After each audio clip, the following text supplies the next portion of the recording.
ವೇದಿಕೆ ಮೇಲೆ ಉಪಸ್ಥಿತರಿರುವಂಥ ಎಲ್ಲ ಆತ್ಮೀಯ ಬಂಧುಗಳೇ ಮತ್ತು ಈ ಒಂದು ಪತ್ರಿಕಾಗೋಷ್ಠಿಯಲ್ಲಿ ಉಪಸ್ಥಿತರಿರುವಂಥ ಎಲ್ಲ ನನ್ನ ಮಾಧ್ಯಮದ ಮಿತ್ರರೇ, ನರೇಂದ್ರ ಮೋದಿಯವರು 25 ವರ್ಷಗಳಿಂದ ಒಂದು ಸರ್ಕಾರದ ಮುಖ್ಯಸ್ಥರಾಗಿ ಇಡೀ ವಿಶ್ವದಲ್ಲಿ ಪ್ರಜಾಪ್ರಭುತ್ವ ರಾಷ್ಟ್ರದಲ್ಲಿ ಮೊಟ್ಟ ಮೊದಲಿಗೆ ಅನ್ನುವಂತ ಹೆಗ್ಗಳಿಕೆಯನ್ನು ಪಡೆದಂತ ನರೇಂದ್ರ ಮೋದಿ ಅವರು. ಅದರಲ್ಲಿ ಕಳೆದ 12 ವರ್ಷ 15 ದಿವಸಗಳ ಅಂದ್ರೆ ಹೆಚ್ಚು ಕಡಿಮೆ 4399 ದಿನಗಳನ್ನು ಪೂರೈಸಿ ಭಾರತದ ಮೊದಲನ ಪ್ರಧಾನಿಯಾದಂಥ ಜವಾಹರ್ಲಾಲ್ ನೆಹರು ಅವರ 4398 ದಿವಸಗಳ ಚುನಾಯಿತ ಪ್ರಧಾನಮಂತ್ರಿಯಾಗಿ ಅವರ ಒಂದು ದಿವಸಗಳನ್ನು ಮೀರಿ ಪ್ರಧಾನಮಂತ್ರಿಗಳು ಇವತ್ತು ಚುನಾಯಿತ ಪ್ರಧಾನಮಂತ್ರಿಯಾಗಿ ಇತಿಹಾಸವನ್ನು ಸೃಷ್ಟಿಯನ್ನು ಮಾಡಿದ್ದಾರೆ. ತುಲನೆ ಮಾಡುವುದು ನರೇಂದ್ರ ಮೋದಿ ಅವರ ಜೊತೆಯಲ್ಲಿ ಜವಾಹರ್ಲಾಲ್ ನೆಹರು ಅವರ ನರೇಂದ್ರ ಮೋದಿ ಅವರ ಎದುರುಗಿದು ನಗಣ್ಯ. ಕಾರಣ 1952ರಲ್ಲಿ ಜವಾಹರ್ಲಾಲ್ ನೆಹರು ಮೊಟ್ಟ ಮೊದಲಿಗೆ ಚುನಾವಣೆ ಎದುರಿಸಿ ಪ್ರಧಾನಮಂತ್ರಿ ಆದ ಸಮಯದಲ್ಲಿ ಆಗಾಗಲೇ ನಿಯುಕ್ತಿಯಾದಂತ ಪ್ರಧಾನಮಂತ್ರಿ ಆಗಿದ್ರು. ಮತ್ತು 1952ರಲ್ಲಿರುವಂತಹ ಪರಿಸ್ಥಿತಿಗೂ ಅಂದಿನ ವಿರೋಧ ಪಕ್ಷದ ಶಕ್ತಿಗೂ ಮತ್ತು 2014ರ ಪರಿಸ್ಥಿತಿ ಮತ್ತು ವಿರೋಧ ಪಕ್ಷಗಳ ಶಕ್ತಿಗೂ ಅಜಗಜಾಂತರ ವ್ಯತ್ಯಾಸ. 2052ರಲ್ಲಿ ಭಾರತದ ಜನಸಂಖ್ಯೆ ಕೇವಲ 36 ಕೋಟಿ ಮಾತ್ರ ಇತ್ತು. 17 ಕೋಟಿ ಮತದಾರರಿದ್ರು ಮತ್ತು ವಿರೋಧ ಪಕ್ಷಗಳು ಕೇವಲ 53 ವಿರೋಧ ಪಕ್ಷಗಳು, ರಾಜಕೀಯ ವಿರೋಧ ಪಕ್ಷಗಳಿದ್ದವು. ಸ್ವಾತಂತ್ರ್ಯದ ನಂತರ ಸಹಜವಾಗಿ ಸ್ವತಂತ್ರ ಜನ ಉತ್ಸವದಲ್ಲಿ ಯಾವುದೇ ವಿರೋಧ ಆಗ್ಲಾರ್ದೇನೆ ಅಂದಿನ ಪ್ರಧಾನಮಂತ್ರಿಯಾಗಿ ಆಯ್ಕೆ ಆಗಿದ್ರು ನೆಹರು. ಆದ್ರೆ 2014ರಲ್ಲಿ ಪರಿಸ್ಥಿತಿ ವಿಪರೀತವಾಗಿತ್ತು. ದೇಶದ 125 ಕೋಟಿ ಸಂಪೂರ್ಣವಾಗಿ ತಮ್ಮ ಭವಿಷ್ಯದ ಆತಂಕದಲ್ಲಿದ್ರು, ವಿಶ್ವಾಸವನ್ನ ಕಳೆದುಕೊಂಡಿದ್ರು. ಅಂತಹ ಸಮಯದಲ್ಲಿ ನರೇಂದ್ರ ಮೋದಿಯವರು ದೇಶದ 125 ಕೋಟಿ ಜನರಿಗೆ ಭರವಸೆಯನ್ನು ಮೂಡಿಸಿ, ವಿಶ್ವಾಸವನ್ನ ಕೊಟ್ಟು, ವಿಶ್ವಾಸವನ್ನು ಗಳಿಸಿ ಮೊಟ್ಟ ಮೊದಲ ಕಾಂಗ್ರೆಸ್ಸೇತರ ಸಂಪೂರ್ಣ ಬಹುಮತ ಹೊಂದಿದಂತ ಯಾವುದಾದರೂ ಪ್ರಧಾನಮಂತ್ರಿ ಆಯ್ಕೆ ಆಗಿದ್ದಾರೆ ಅಂದ್ರೆ ಅದು ಕೇವಲ ನರೇಂದ್ರ ಮೋದಿ ಅವರು ಮಾತ್ರ. ಇವತ್ತು ನರೇಂದ್ರ ಮೋದಿ ಅವರ ಮೇಲೆ ಇರುವಂತ 140 ಕೋಟಿ ಜನರ ವಿಶ್ವಾಸದಿಂದ ಭಾರತದ ಭೂಭಾಗ 75% ಭಾರತೀಯ ಜನತಾ ಪಕ್ಷ ಅಂದ್ರೆ NDA ಪಕ್ಷಗಳ ಆಡಳಿತ ಇದೆ. 80% ಜನಸಂಖ್ಯೆ ಉಳುವಂತ ಭೂಭಾಗದಲ್ಲಿ NDA ಸರ್ಕಾರಗಳಿದ್ದಾವೆ. ಹೀಗಾಗಿ ಕಳೆದ 12 ವರ್ಷಗಳನ್ನ ಯಶಸ್ವಿಯಾಗಿ ಪೂರೈಸಿ ದೇಶದ ಜನರಿಗೆ, ರೈತರಿಗೆ, ದೀನ ದಲಿತರಿಗೆ, ಬಡವರಿಗೆ, ಮಹಿಳೆಯರಿಗೆ, ಯುವಕರಿಗೆ, ಮಧ್ಯಮ ವರ್ಗದವರಿಗೆ ಮತ್ತು ದೇಶದಲ್ಲಿ ಮೂಲಭೂತ ಸೌಕರ್ಯಗಳ ಅಭೂತಪೂರ್ವದಂತ ಸಾಧನೆಗಳನ್ನು ಒಂದು ಹಿಮಾಲಯದಷ್ಟು ಎತ್ತರದಷ್ಟು ಸಾಧನೆಗಳಿದ್ದವೆ. ಕೇವಲ ಇಂದಿನ ಸಮಸ್ಯೆಗಳಿಗೆ ಮತ್ತು ಮುಂದಿನ 2047ರ ವಿಕಸಿತ ಭಾರತದ ಗುರಿಯೊಂದಿಗೆ ನಡೀತಾ ಇಲ್ಲ ಭಾರತ. ನರೇಂದ್ರ ಮೋದಿ ಅವರು ಸ್ವಾತಂತ್ರ್ಯದ ನಂತರ, ಸ್ವಾತಂತ್ರ್ಯದ ಸಮಯದಲ್ಲಿ ನೆಹರು ಅವರ ತಪ್ಪು ನೀತಿಗಳಿಂದ ಅನೇಕ ಸಮಸ್ಯೆಗಳನ್ನ ಸೃಷ್ಟಿ ಮಾಡಿದಂತ ನೆಹರು ಉದಾಹರಣೆ, ಜಮ್ಮು ಕಾಶ್ಮೀರದಲ್ಲಿ 370 ಮತ್ತು 35 ಪರಿಚ್ಛೇದವನ್ನ ಅನುಕೂಲ ಮಾಡಿಕೊಟ್ಟಿದ್ದಕ್ಕಾಗಿ ಜಮ್ಮು ಕಾಶ್ಮೀರದಲ್ಲಿ ಆತಂಕವಾದನ ಹೆಚ್ಚಾಯಿತು. ಅವರ ತಪ್ಪು ನೀತಿಗಳಿಂದ ಅಕ್ಷಯ್ ಚೀನಾವನ್ನ ಸುಮಾರು 44,000 ಸ್ಕ್ವೇರ್ ಕಿಲೋಮೀಟರ್ ಚೈನಾಗೆ ಬಿಟ್ಕೊಟ್ರು. ಹೀಗೆ ಇವತ್ತು ನರೇಂದ್ರ ಮೋದಿಯವರು ಆ ಜ್ವಲನ ಸಮಸ್ಯೆಗಳಿಗೆ ಕೂಡ ಪರಿಹಾರ ಕಂಡುಕೊಳ್ಳುವಂಥದ್ದನ್ನ ಯಶಸ್ವಿಯಾಗಿ ಮಾಡಿದಂಥದ್ದು ನಾವೇ 370 ಮತ್ತು 35 ಪರಿಚ್ಛೇದವನ್ನ ನಾವು ನೋಡ್ತೀವಿ. ಬಂಧುಗಳು, ಬಡವರಿಗಾಗಿ ನರೇಂದ್ರ ಮೋದಿಯವರ ಕಳೆದ 12 ವರ್ಷದಲ್ಲಿ ದೇಶದ ಜನರಿಗೆ ಕೊಟ್ಟಿದ್ದ ಅನೇಕ ಕಾರ್ಯಕ್ರಮಗಳ ಲಾಭಗಳನ್ನು ಪಡೆದು 25 ಕೋಟಿ ಕಡು ಬಡವರು ಬಡತನ ರೇಖೆಯ ಮೇಲೆ ಬಂದಿದ್ದಾರೆ. 81 ಕೋಟಿ ಜನರಿಗೆ ಇವತ್ತು ಕೂಡ ಪ್ರಧಾನ ಮಂತ್ರಿ ಅನ್ನ ಯೋಜನೆ ಮುಖಾಂತರ ಪ್ರತಿ ತಿಂಗಳ ರೇಷನ್ಗಳನ್ನು ಕೊಡುವಂಥದ್ದು ನರೇಂದ್ರ ಮೋದಿ ಅವರ ಸರ್ಕಾರ. ರೈತರಿಗೆ ನಿರಂತರವಾಗಿ ಗೊಬ್ಬರ, ಬೀಜ, ಕೀಟನಾಶಕ ವಸ್ತುಗಳು ಯಾವುದೇ ರೀತಿಯ ಕೊರತೆ ಆಗಲಾರದಂಥದ್ದನ್ನ ಮತ್ತು ರೈತ ಬೆಳೆದಂತ ಬೆಳೆಗಳಿಗೆ MS ಸ್ವಾಮಿನಾಥನ್ ಅವರ ಕೊಟ್ಟಿದ್ದಂತ ವರದಿಯನ್ನು ಸಂಪೂರ್ಣವಾಗಿ ಅನುಷ್ಠಾನಗೊಳಿಸಿ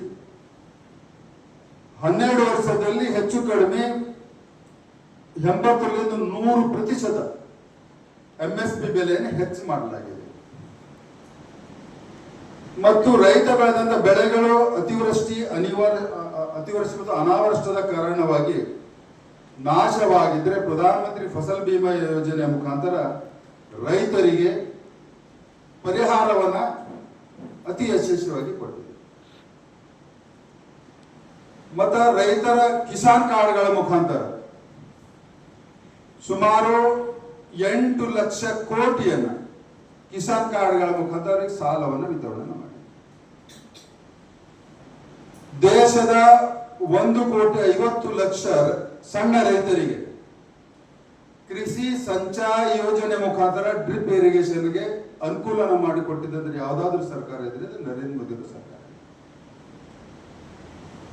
ದಲ್ಲಾಳಿಗಳ ಹಾವಳಿಯಿಂದ ರೈತರ ಬೆಳೆಗಳಿಗೆ ರಾಷ್ಟ್ರ ಮಟ್ಟದಲ್ಲಿ ಬಾಜಾರನ್ನು ಒದಗಿಸಲಿಕ್ಕೆ ಈನಾ ಮುಖಾಂತರ ಪ್ರತಿ ವರ್ಷ ಕನಿಷ್ಠ 1.5 ಕೋಟಿಗೂ ಹೆಚ್ಚು ರೈತರು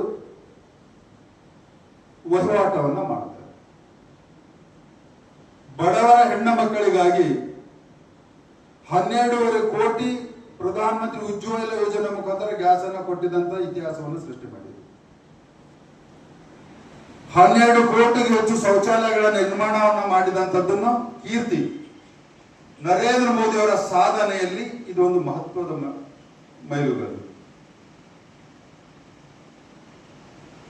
12 ವರ್ಷದಲ್ಲಿ ಬಡವರಿಗೆ 4 ಕೋಟಿ ಪ್ರಧಾನಮಂತ್ರಿ ಆವಾಸ್ ಯೋಜನೆ ಮುಖಾಂತರ ಪಕ್ಕಾ ಮಕಾನ್ಗಳನ್ನು ಕಟ್ಟಿಸಿಕೊಟ್ಟಿದ್ದಂಥದ್ದು ಯಾವುದಾದ್ರೂ ಸರ್ಕಾರ ಇದೆ ಅಂದ್ರೆ ಅದು ನರೇಂದ್ರ ಮೋದಿ ಅವರ ಸರ್ಕಾರ. ಮತ್ತೆ ಮುಂದೆ ಬರುವಂತಹ 5 ವರ್ಷಗಳಲ್ಲಿ ಮತ್ತು 3 ಕೋಟಿ ಬಡವರಿಗೆ ಪ್ರಧಾನಮಂತ್ರಿ ಆವಾಸ್ ಯೋಜನೆ ಮುಖಾಂತರ ಯೋಜನೆಗಳನ್ನು ಕೊಡ್ತಾ ಇದ್ದಾರೆ.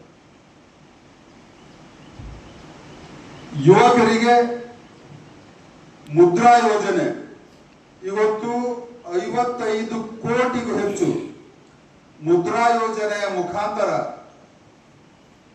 ದೇಶದ ಜನ ಲಾಭಗಳನ್ನು ಪಡೆದಿದ್ದಾರೆ.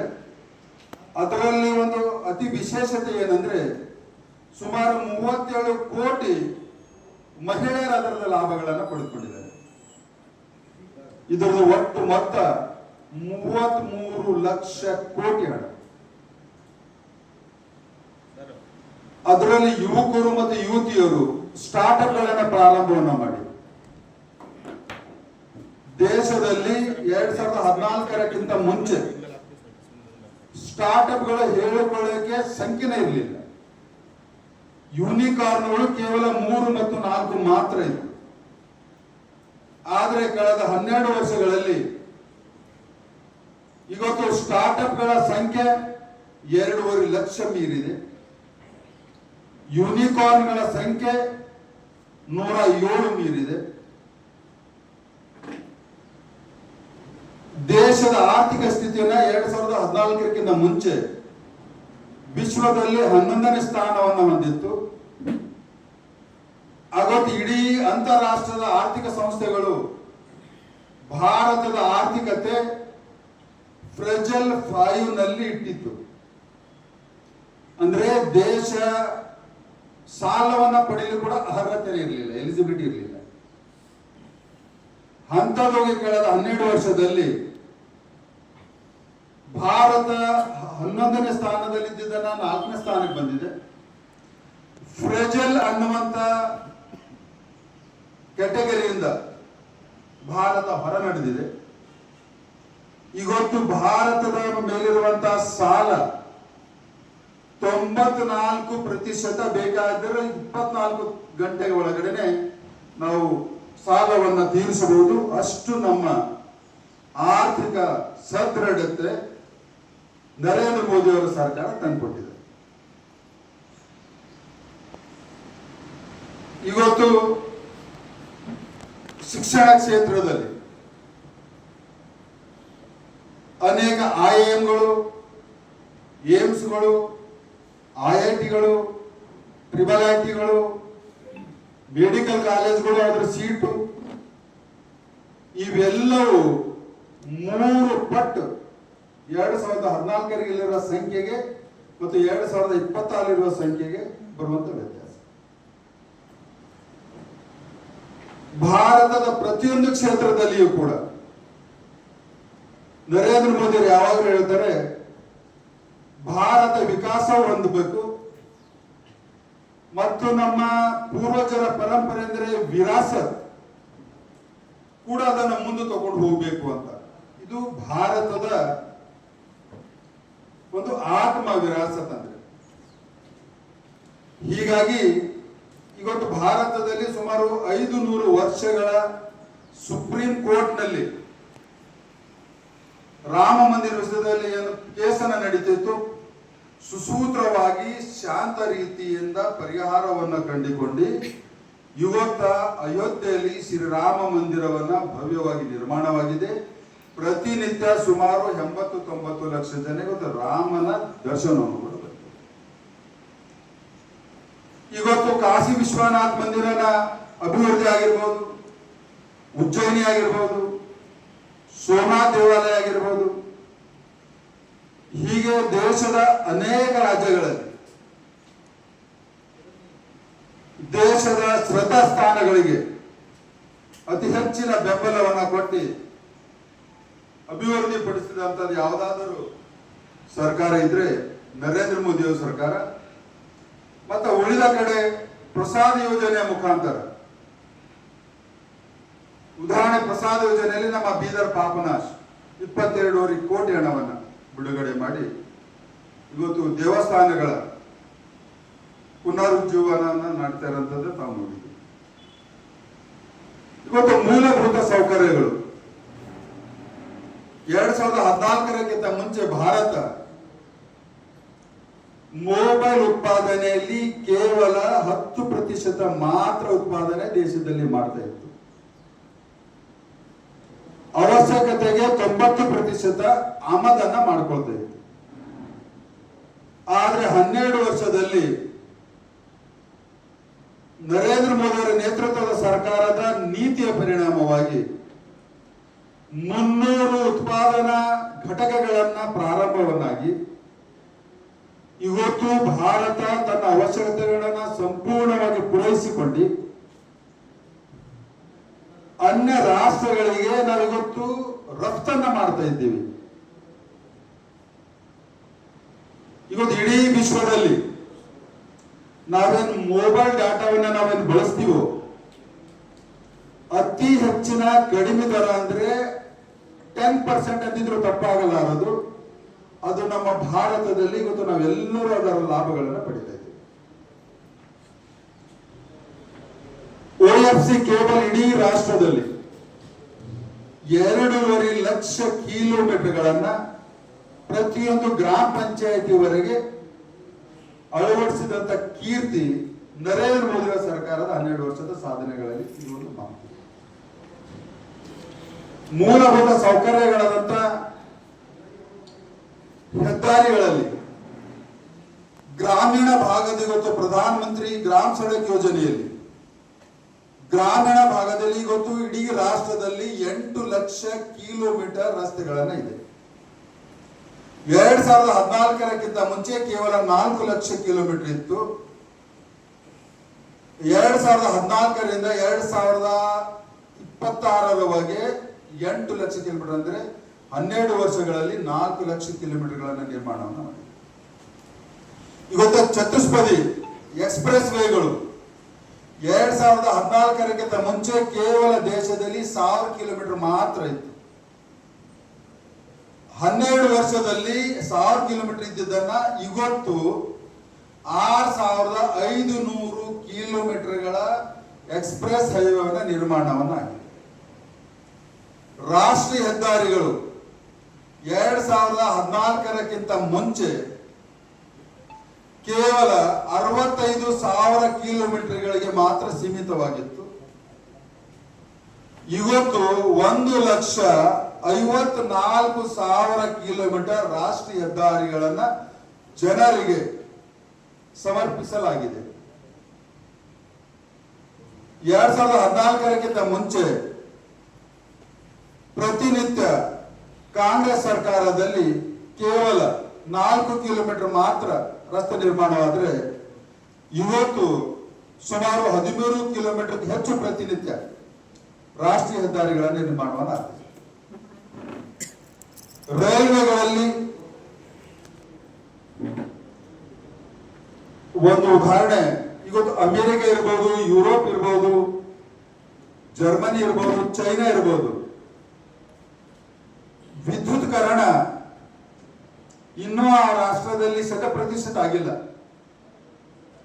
ಭಾರತದಲ್ಲಿ 2025 ಡಿಸೆಂಬರ್ ಒಳಗಡೆ 99.6% ಅಂದ್ರೆ ಹೆಚ್ಚು ಕಡಿಮೆ 100% ವಿದ್ಯುತ್ಕರಣ ಆಗಿದ್ದಂಥದ್ದು ಯಾವುದಾದ್ರೂ ರಾಷ್ಟ್ರ ಇದೆ ವಿಶ್ವದಲ್ಲಿ ಅಂದ್ರೆ ನಮ್ಮ ಭಾರತ.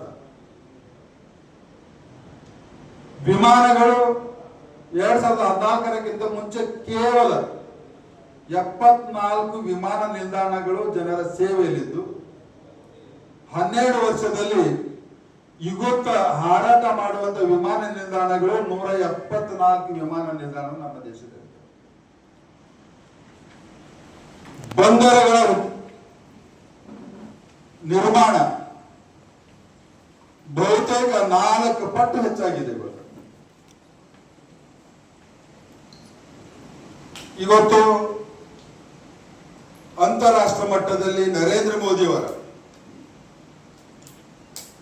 ವ್ಯಕ್ತಿತ್ವವನ್ನ ಕೊಂಡಾಡಿಕೊಳ್ಳುವಂತ ದೇಶಗಳು, ಅವರ ವ್ಯಕ್ತಿತ್ವಕ್ಕೆ ಮನ್ನಣೆ ಸಿಗುವಂತ ರಾಷ್ಟ್ರಗಳಲ್ಲಿ ಏಕೈಕ ಪ್ರಧಾನಮಂತ್ರಿ ಭಾರತದ 32 ರಾಷ್ಟ್ರಗಳ ದೇಶದ ಉನ್ನತ ಪ್ರಶಸ್ತಿಗಳನ್ನ ಪಡೆದಂಥದ್ದು ಯಾವ್ದಾದ್ರು ಪ್ರಧಾನಿ ಇದ್ರೆ ಅದು ನಮ್ಮ ನರೇಂದ್ರ ಮೋದಿ ಅವರು. 32 ರಾಷ್ಟ್ರಗಳಿಂದ ಅದರಲ್ಲಿ 24 ಅತಿ ಪ್ರತಿಷ್ಠಿತ ದೇಶದ ಅತಿ ಉನ್ನತ ರಾಷ್ಟ್ರ ಪ್ರಶಸ್ತಿಗಳನ್ನ ಯಾರಾದ್ರೂ ಪಡೆದುಕೊಂಡಿದ್ದಾರೆ ನಮ್ಮ ನರೇಂದ್ರ ಮೋದಿ ಅವರಿದ್ದಾರೆ. ಇವತ್ತ ಇಡೀ ಅಂತಾರಾಷ್ಟ್ರ ಮಟ್ಟದಲ್ಲಿ ಭಾರತದ ಪ್ರಧಾನಮಂತ್ರಿಗಳೇ ಅತಿ ಹೆಚ್ಚಿನ ಅನ್ಯ ದೇಶದ ಸಂಸತ್ತಿನಲ್ಲಿ ಭಾಷಣ ಮಾಡಿದಂತ ಯಾರಾದರೂ ಪ್ರಧಾನಿ ಇದ್ದಾರೆ ಅಂದರೆ 19 ರಾಷ್ಟ್ರಗಳ ಸಂಸತ್ತಿನಲ್ಲಿ ನರೇಂದ್ರ ಮೋದಿ ಅವರು ಉದ್ದೇಶವನ್ನ ಮಾತಾಡಿದರೆ 19 ರಾಷ್ಟ್ರಗಳು, ಅದು ನರೇಂದ್ರ ಮೋದಿ ಅವರು. ಬಂಧುಗಳೇ, ಹೀಗೆ ಅನೇಕ ಇತಿಹಾಸವನ್ನ ಸೃಷ್ಟಿ ಮಾಡಿದಂತ ಪ್ರಜಾಪ್ರಭುತ್ವ ರಾಷ್ಟ್ರಗಳಲ್ಲಿ 25 ವರ್ಷಗಳ ನಿರಂತರ ಒಂದು ಸರ್ಕಾರದ ಮುಖ್ಯಸ್ಥನಾಗಿ, ಅದು ವಿಶೇಷವಾಗಿ ಒಂದೇ ಒಂದು ಕಪ್ಪು ಚುಕ್ಕೆ ಭ್ರಷ್ಟಾಚಾರವಾಗಲಿ ಇನ್ನಿತರ ಆರೋಪಗಳಿಗೆ ಅವಕಾಶ ಮಾಡಿಕೊಳ್ಳಲಾಗಲಿ ಯಾರಾದರೂ ಇದ್ರೆ ಅದು ನರೇಂದ್ರ ಮೋದಿ ಅವರು ಮಾತ್ರ ಇದ್ದಾರೆ. ಇಷ್ಟೆಲ್ಲವೂ ಸಾಧನೆ ಮಾಡ್ಲಿಕ್ಕೆ ನರೇಂದ್ರ ಮೋದಿ ಅವರ ತಪಸ್ಸು, ದೇಶ ಮೊದಲು ಅನ್ನುವಂತ ಅವರ ನೀತಿ, ರಾಷ್ಟ್ರಕ್ಕೆ ಸಮರ್ಪಣೆಯನ್ನ ಮಾಡಿಕೊಂಡು 2047ರವರೆಗೆ ಭಾರತ ವಿಕಸಿತ ಭಾರತ ಆಗಲೇಬೇಕು ಅಂತೂ ದೇಶದ 146 ಕೋಟಿ ಜನರ ವಿಶ್ವಾಸವನ್ನು ಗಳಿಸಿ ಪ್ರತಿ ಚುನಾವಣೆಯಲ್ಲಿಯೂ ಜನರ ಅಭೂತಪೂರ್ವವಾದಂತಹ ಬೆಂಬಲ, ಆಶೀರ್ವಾದ ಸಿಗ್ತಾ ಇದ್ದಿದ್ದಂತ ತಾವೇ ನಾವು ಮನೆ ನೋಡಿದ್ರಿ. ಅಸ್ಸಾಂ ಇರಬಹುದು, ಪುದುಚೇರಿ ಇರಬಹುದು, ವಿಶೇಷವಾಗಿ ಪಶ್ಚಿಮ ಬಂಗಾಳದಲ್ಲಿ ಯಾವ ರೀತಿ ಅರಾಜಕತೆಯ ಸರ್ಕಾರವನ್ನ ಕಿತ್ತೊಗೆದು ಭಾರತೀಯ ಜನತಾ ಪಕ್ಷದಲ್ಲಿ ಸರ್ಕಾರವನ್ನ ಸ್ಥಾಪನೆಯಾಗಿದೆ. ಹೀಗೆ ನರೇಂದ್ರ ಮೋದಿ ಅವರ ಸಾಧನೆಗಳು ಯಾರಿಗೆ ತುಲನೆ ಮಾಡ್ಲಿಕ್ಕೆ ಆಗಲ್ಲ, ಅಷ್ಟು ಎತ್ತರಕ್ಕೆ ಸಾಧನೆಗಳನ್ನ ಮಾಡಿದ್ದಾರೆ. ಹೀಗಾಗಿ ನಾನು ನಿಮ್ಮೆಲ್ಲರಲ್ಲಿ ಇನ್ನು ನಮ್ಮ ರಾಜ್ಯದ ಕಾರ್ಯದರ್ಶಿಗಳು ಶೈಲೇಂದ್ರ ಬೆಲ್ದಾಳೆ ಅವರು ಇನ್ನು ನನ್ನ ಬಿಟ್ಟು ಹೋದಂಥ ವಿಷಯಗಳಲ್ಲಿ ಅಥವಾ ಇನ್ನಷ್ಟು ನನ್ನ ವಿಷಯಗಳನ್ನು ವಿಸ್ತಾರವಾಗಿ ಹೇಳ್ತಾರೆ. ಹೇಗೆ ತಾವು ಇದನ್ನ ಮುಂದುವರಿಸ್ಕೊಂಡು ಹೋಗಬೇಕು, ಜನರಿಗೆ ತಿಳಿಸ್ಬೇಕು ಅನ್ನುವಂಥದ್ದನ್ನು ಹೇಳಿ ಧನ್ಯವಾದಗಳನ್ನ ಹೇಳ್ತೇನೆ. ಆಮೇಲೆ ಮಾತಾಡಿ ಇದು ಒಂದು ಸತ್ಯ.